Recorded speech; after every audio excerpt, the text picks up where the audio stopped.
Hi everybody, Josh here. I get a lot of questions, people asking me how do you use the Tascam Midistudio 688 in a DAW scenario. How do you work it with this thing?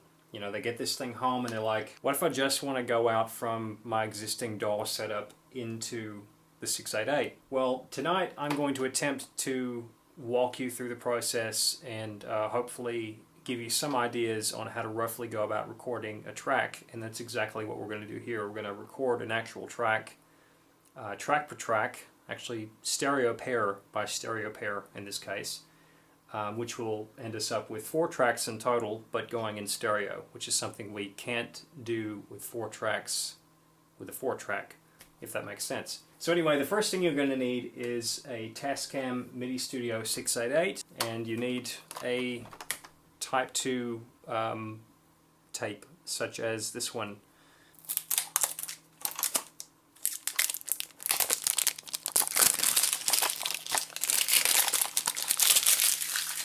Okay, obviously you want to pop the tape inside your 688 or 644. And we're going to pop that down. Okay, so we've got the tape loaded, so pretty much what we want to do now is we want to come over here into the Q monitor that is directly below here. And what you want to do is each and every knob, I'm just going to screw these up for a minute. Each knob is needing to be panned either left or right. So what you need to do is on the first knob, you want that to be panned hard left. Second knob, panned hard right. And third, hard left. Fourth, hard right. Fifth, hard left. Sixth, hard right. Seventh, hard left. 8, hard right. So if that makes sense, we're going left, right, left, right, left, right, left, right. And this is to keep basically the tracks flowing in the right direction with the busing. Also, your levels want to be pretty much on all tracks right up there on, you know, level 9 or 10, you know, for all of these. So your Q monitor wants to look something like this once you're done. Okay, cool. Now about the monitor section, I'm not too sure about this at the moment, but I kind of keep both of these pushed in, the Q monitor and the group 1, 2. And obviously this is your master volume that you will be using for this process. You won't be using much of these at all. These bottom knobs, you want to have the first one set to odd, which is on that side. It says odd. First to odd, so 1 to odd, 2 to even, 3 to odd, 4 to even, 5 to odd, 6 to even, 7 to odd, 8 to even, and so on, okay? And this is important because this actually buses your inputs somehow correctly to your Q monitor or the tracks. Okay, so making sure you got that set up properly, you're pretty much ready to go. You want to have your master controls here, in and around there, okay? You come down here and pretty much you'll notice your scene display. The first thing you want to do is you want to hit input, and that's going to take you to a page that looks like this. Now your inputs are probably going to be all over the place. Don't worry about it. What you want to do is you want to have all of these bars up here that are either on mic, tape, or line or whatever. You want them all to be on line. Okay? And the way to do that is you will go into where it says here, line group 2. And you want to push that button. Okay? And you will notice that line is now flashing. So to assign number 1 down to line, what you do is you will go and now hit channel 1. And now you'll hit channel 2. Now you'll hit channel 3, 4, 5, 6, 7, 8, 9. What happened there with 7? There we go. And 10. So you want all of these to be online. Step number 2 is you want to go into now assign main. And that's going to take you back to this page. Yours is not going to look like this, right? But I'm going to show you how to do it. What we're wanting is our inputs way up here in 9 and 10 to correspond with every single track we come across, okay? I'm actually just going to screw mine up for a little bit. So we're going to go to, let's say, group 1. And I want that to be disappear. I want it somewhere else, okay? So you will go into group 1 to fix that, hitting group 1, and hit 1. 2 comes up to 1. We don't want that. This could be anywhere, but we want it to come down in a gradient. So group 1 is track 1, group 2 is track 2, group 3 is track 3, group 4 is track 4, group 5 is track 5, group 6 is track 6, group 7 is track 7, group 8 is track 8. Okay? So all these have to correspond and lined up. So we're going to go group 1. We want it to be 1. Group 2. We want it to be 2. Group 3. We want it to be 3. Group 4. We want it to be 4. Did I hit group 4? Group 4, we want it to be 4. Group 5, we want it to be 5. You see what I mean? So you come along here, and your group could be anywhere. Your number could be up here, up here, up here. But if you hit group 5 in this case, that's selected group 5, and you hit channel 5, that's going to put it where you put it. Okay? Group 6. We want that to definitely be 6. Group 7, we want that to definitely be 7. Group 8, we want that definitely to be 8. So tracks 1 through 8 correspond to all the groups in a linear gradient going down. But what we want to do is we want to have input 9 recording to track 1. Input 10 recording to track 2. Our stereo pair coming from our DAW is recording to 1 and 2. That's what we want. So what you want to do is you want to select, obviously, group 1. Group 1 will be lit, so you pushed group 1. Now, let's say your 9 is down here somewhere, or it's missing. Okay? You want to then hit 9, and that will assign input 9 to track 1. Which is group 1. Same thing with 10. Ooh, what's happened here? What's happened here is basically we've assigned both 9 and 10 to track 1. We don't want to do that. We want to have 9 on 1 and 10 on 2. So we have 2 individual stereo pairs coming from our DAW. Very simple in concept, but it just takes practice to kind of wrap that around your brain. So we want 10 back down to group 2. So how do we do that?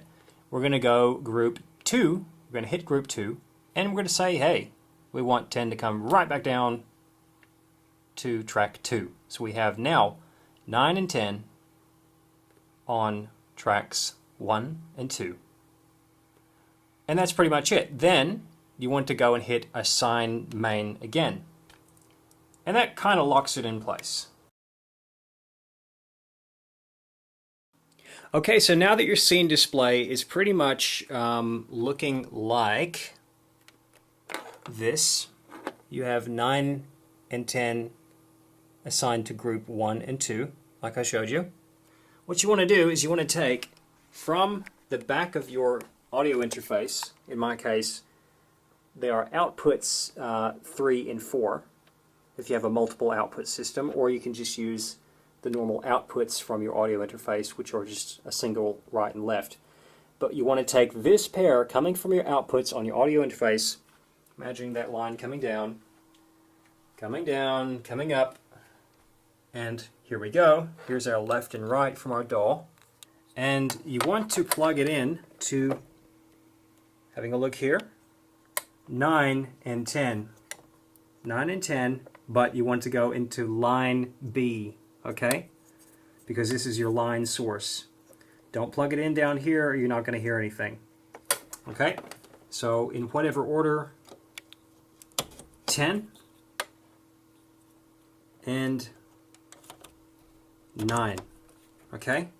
So effectively, 9 and 10 are going to be bounced to 1 and 2, to 3 and 4, to 5 and 6, to 7 and 8, and that's pretty much it.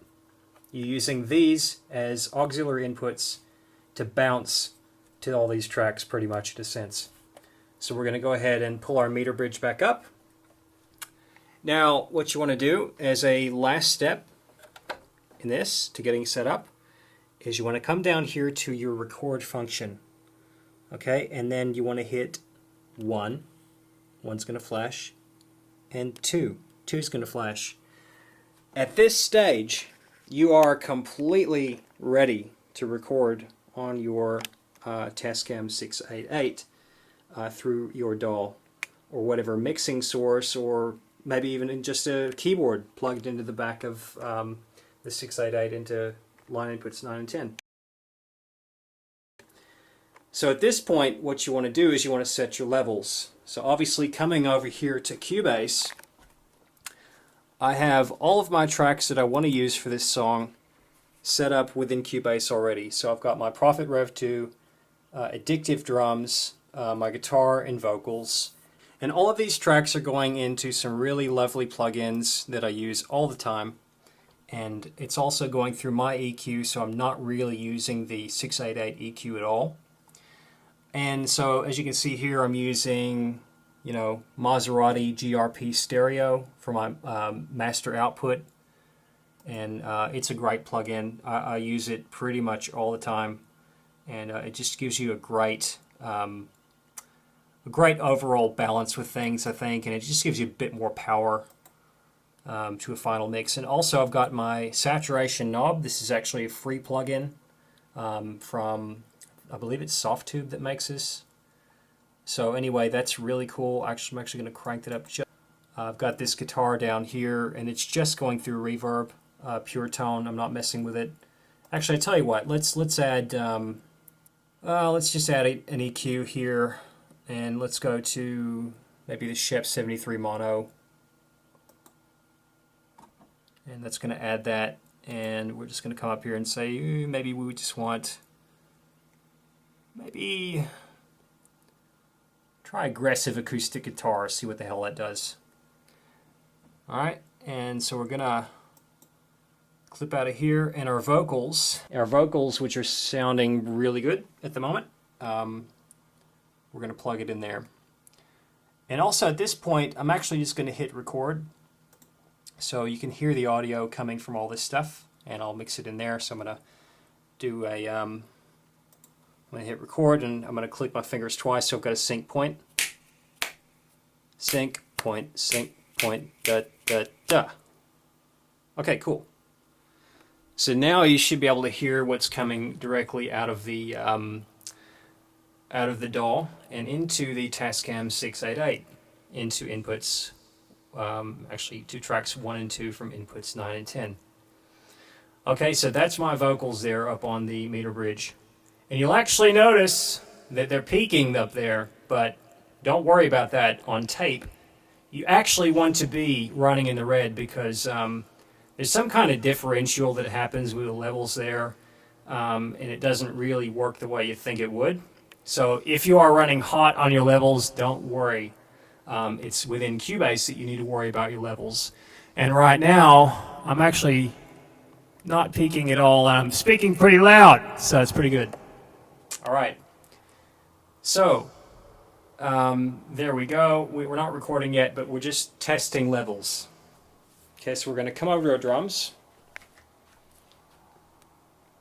give it a bit of a smack, smacking it up there. That's pretty cool. all of our instruments are now running from Cubase into the Tascam 688. And we're going to begin recording this track. Making sure you got those lit. You got all this lit up here, all that happening. Now you want to go and play. Actually, no, play and record. So now you're actually recording, okay? Everything that is coming out of Cubase, recording in Cubase, is also now recording into the Tascam 688.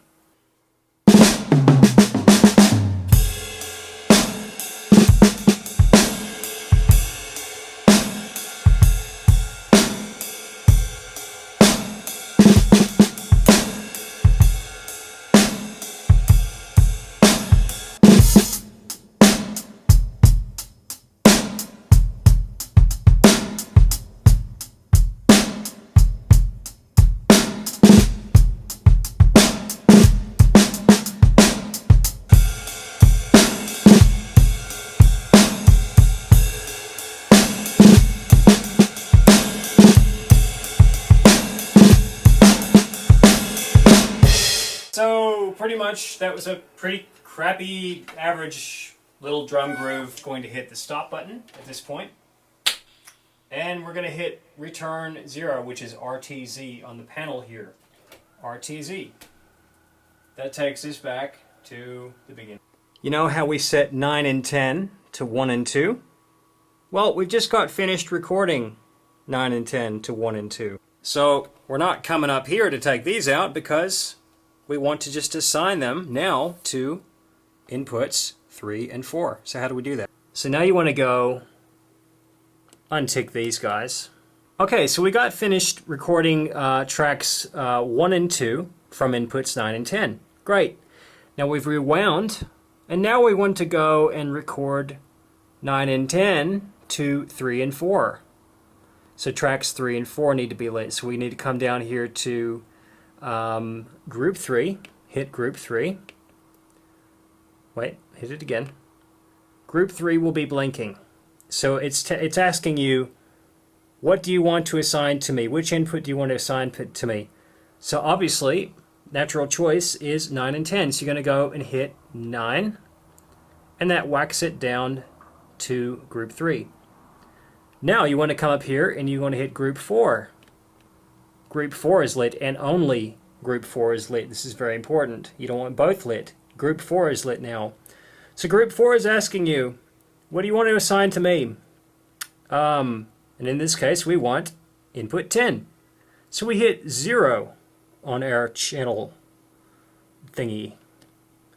And now we've gone from 1 and 2 on 9 and 10 to 3 and 4. Hit 3 and 4 on your record function. Okay, now we are ready to record 3 and 4. Bump, bump, bump.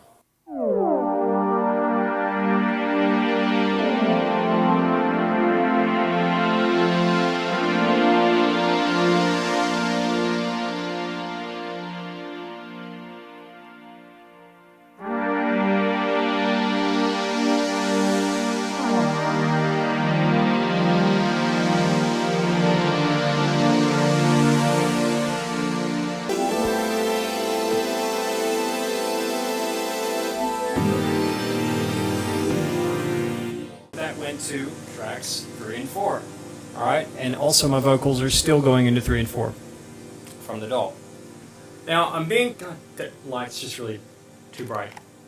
I'm being really pedantic about this because I want whoever is purchasing one of these machines to have kind of a head start and to kind of get going quickly. Now what is it, 5 and 6? So let's do 5 and 6. We're going to hit stop. Okay, and RTZ. That's returning our tape to 0, which is very important. Come on. It's actually pretty quick transport, this thing. So, as you can see, we're still in 3 and 4, and we want to move to 5 and 6. Mr. Input Matrix, we want 9 and 10 to come down to, yeah, tracks 5 and 6. And hit, obviously, 5. 5 is now flashing. Okay? and we want to assign 9 to 5. Now we're going to go and hit group 6, which is track 6, and we're going to assign input 10 to track 6. Cool, so now we've come from 3 and 4 down to 5 and 6. Rather than coming up here having to unplug these two and plug them into these other slots, we've effectively kept these leads in place, and we're doing it this way. Now that you've returned to 0, you're deselecting record function on 3 and 4, and now you're going to select them on 5 and 6. They're blinking. We're ready to go and record our next track. Okay, so on tracks 5 and 6 we want to do some guitar, so pretty much we're routed properly now, and now we're going to hit record. So play and record. And we're ready, so let's do it. Grab a pick. If you haven't already, I would really appreciate it if you'd like and subscribe if you're enjoying this video.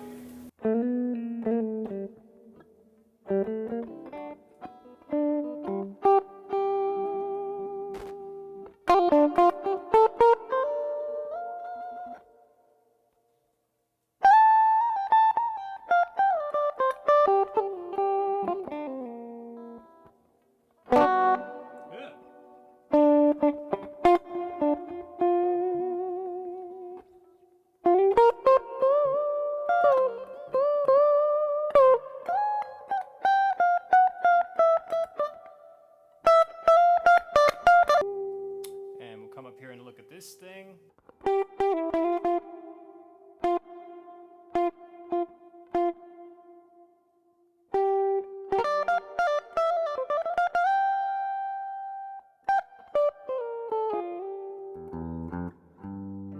Not my finest moment in song making.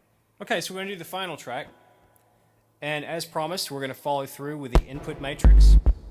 Okay, so down here, obviously, we finished 5 and 6. So again, we're going to hit stop. We're going to hit RTZ, which is return to 0. That's taking the tape all the way back to the starting point. And again, we're going to say, alright, scene display, we're nearly done. So what we want is inputs 9 and 10 to come down to 7 and 8. So what do? Alright, so we want to hit group 7, which is track 7. That's going to blink like that, right? And hit 9. And then we want to come to track 8, which is group 8. One and the same. Hit that. That's going to blink. Hit 0.